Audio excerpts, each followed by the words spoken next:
The vineyards of Marlborough now stretch as far as the eye can see, over thousands of hectares. This stupendous growth all started in 1973, when Montana planted their first grapes down there in the Brancott Valley. But long before that, in 1898, a man from Lebanon emigrated to Marlborough and planted his own small but successful vineyard. That man was my grandfather, Mansour Peters, and he could see the potential of Marlborough and thought it was the perfect place to grow grapes.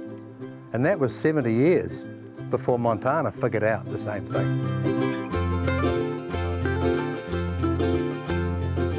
My grandfather Mansour sold wine from his Main Street general store until the 1950s, but he was not the first migrant to make wine in Marlborough. David Hurd from Scotland had planted grapes in his aunt's field at Fairhall. He made good wine for many years and built an earth cellar to store it in. That cellar still exists, and Pioneer David stands honoured in bronze at our region's airport. 100 years later, another visionary migrant saw the potential of Marlborough and quietly purchased a large amount of farmland in the Brancott Valley. That then became one of the largest vineyards in New Zealand, something like 464 acres. It was quite a big thing for Marlborough to suddenly have this huge land sale take place. The nervousness of my God, what's happening to Marlborough? Are we being taken over by these things called grapes? That man was Frank Jukic from Croatia, and he planted the first grapes there on the 24th of August 1973. That vineyard became the Montana Estate and sparked the huge growth of viticulture on the Wairau and Awatiri plains. Frank's pioneering work was later recognised in the Queen's Honours and with the very first Marlborough Civic Award in 1990. This has resulted in Marlborough being recognised as one of the world's great wine regions. Frank, it would be my pleasure if you come up and accept this. Marlborough wine is now a world-renowned industry which dominates the region's economy. Visionary and hard-working migrants have played a huge part in its success, and they continue to do so. It's something that you just dream of. Since in Germany, the wine regions are established, the wine regions are set, rules are set, everything is very rigid and traditional, and any changes take a generation. And here in New Zealand, we can set the rules. Albert Lorenz probably makes the finest wine in Marlborough. This man. What was his name? These are our young vines. This is our Pinot Noir that we just planted in August, and we are singling down. This crew has about 9 days to single down about 30,000 plants. Even though we have this 10 generations of experience in Sancerre, we're newcomers here, and we want to learn from you. The Michel family emigrated from Reunion Island in the Indian Ocean and saw Marlborough as complementary to their French operation. I came first here, and that was in '95. And, you know, it didn't take very long to convince me about the potential of this region. Perfect condition, soil condition, climate condition to grow vines and make quality wines. It's more freedom. You can choose whatever variety you want to produce. You can adapt your production to what consumers want, and it's a huge facility, you know, for producers.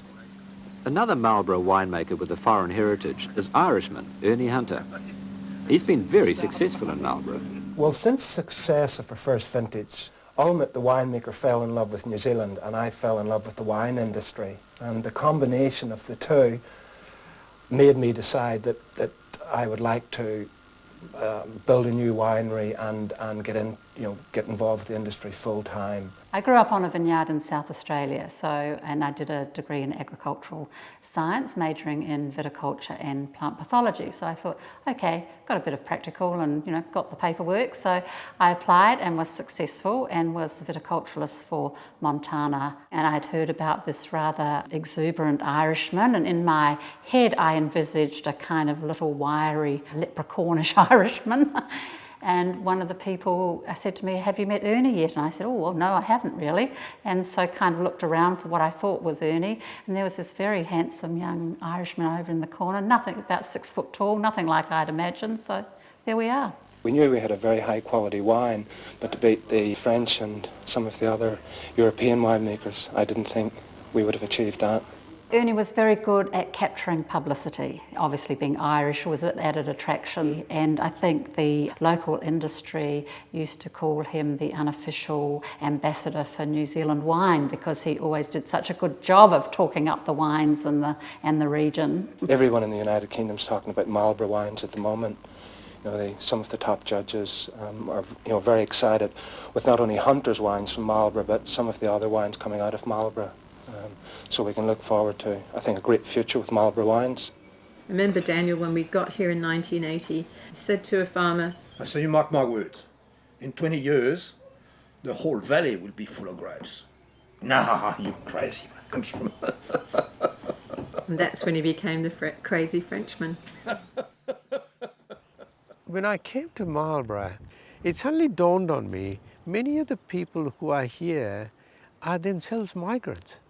And today, we are very rich culturally, and in many other ways, the value that these recent migrants have brought in, not only in terms of business, in terms of their cultural values, in terms of the color to the region, and which I never expected when I shifted to Marlborough in '86. I came in New Zealand back in 2014. I'm working as a lab technician at Gibb winery. So we have different nationalities. They come for harvest, and then you become friends, and then you become family. Yeah, so we have got like Italian, Argentinian, India. I'm from Nepal, so we got from Greece, South Africa, and of course New Zealanders. And we all are like one group and in a one team, and a friend and a family. Here at Gibb, we come from all over the world. We love Marlborough. Cheers! Cheers! Is that okay?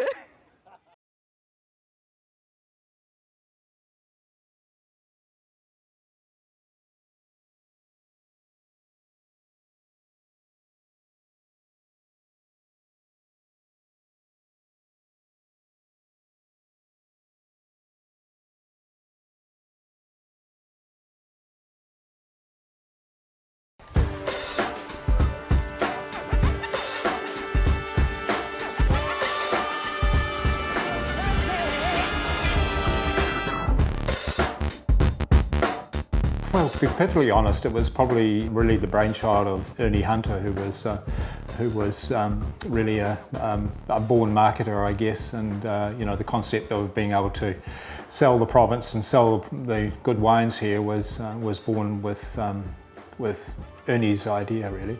Ernie had a huge role in the start-up of the Marlborough Wine Festival, as it was then. He was a very ebullient Irishman. He liked organising parties and get-togethers, and with a group of people decided that if we were going to get Marlborough known as a wine district, even within New Zealand, that we had to have an event. It was Malcolm Aitken who said, hey look, we need to do something special. Why don't we have a wine festival? Now, some people like Ernie Hunter had been talking about wine festivals, and it just came together. We went to the buses, and the buses went to the wineries, and the wineries at the time, there was only 5 of them. There was Montana, of course, and then there was Hunter's with Ernie Hunter, Te Wharewa with Alan Hogan, and there was Corbin's with Steve Carter, and there was our wonderful Daniel LeBrun with his big cave out there. They put buses on and we trucked people around the wineries, and they had entertainment there. I remember our very first one, I think at Montana, they had a Bavarian sort of kind of theme with a guy who played the, I think he played something like a piano accordion or something, and having people singing Bavarian beer songs at a wine festival. So that went well into the night. It was an amazing party. So we thought after that we'd better get some more sense into the organisation. So rather than each of the companies doing their own, we suggested that we got together and we had it all on one site.